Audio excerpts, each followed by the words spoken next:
তো গাইস এখানে ধান কাটা চলছে, এই যে দেখতে পাচ্ছেন। আর এখানে কীভাবে ধান কাটা হচ্ছে সেটাও আপনারা দেখবেন। সবাই তো সমানভাবে কাটে না, আর এক রকমের হয় না, তাই আপনারা দেখেন এখানে ধানগুলো কীভাবে কাটা হয়েছে আর বাকিগুলো কাটা হবে। খুব সুন্দর লাগছে। তো এখানে আমি আসলাম, তো আমাদের ওখানে এভাবে তো কাটা হয় না, তো ধান তো কাটতেই হয়, তো নিয়ম আলাদা আলাদা নিয়ম আছে। তো আমি একটু ওপাশে যাব। তো গাইস আমাকে অল্প দূর থেকে ভিডিও করতে হচ্ছে, কারণ এখানে নিচে নামতে হবে, অনেক জঙ্গল আছে।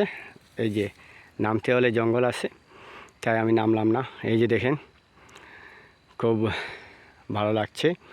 আর যদি কৃষক ভাইয়েরা এরকম খেতি না করতেন তাহলে তো কী হতো। তো দেখতে খুবই ভালো লাগছে, অনেক মেহনত আছে, আর মেহনতের সাথে তো খেতি করতে হয়। আর বিশেষ করে গ্রামের লোকেরা, কৃষক ভাইয়েরা যদি এরকম খেতি না করেন তাহলে তো কি হবে আপনারা জানেন। আর যারা শহরে বাস করেন তাদেরকেও বলছি, গ্রামের লোকেদেরকেও ছোট বলবে না, ছোট মনে করবেন না, কারণ গ্রামের লোকেরাই সবার জন্য আহার সংগ্রহ করছে, ধান খেতি হোক বা অন্য কিছু খেতি হোক। এই যে আপনারা দেখতে পাচ্ছেন, আর দেখতে খুবই ভালো লাগছে, সবারই ভালো লাগে।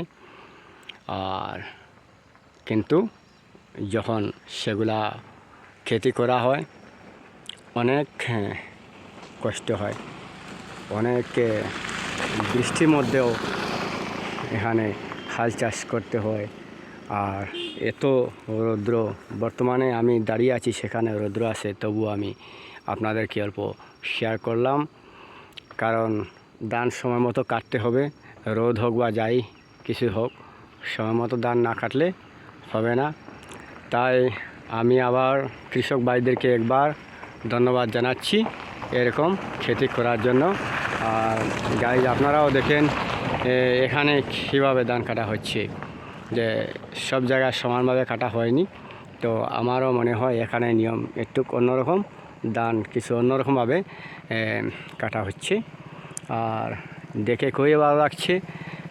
তো যদি আমার ভিডিও ভালো লাগে থাকে তো সাবস্ক্রাইব করবেন নিশ্চয়ই।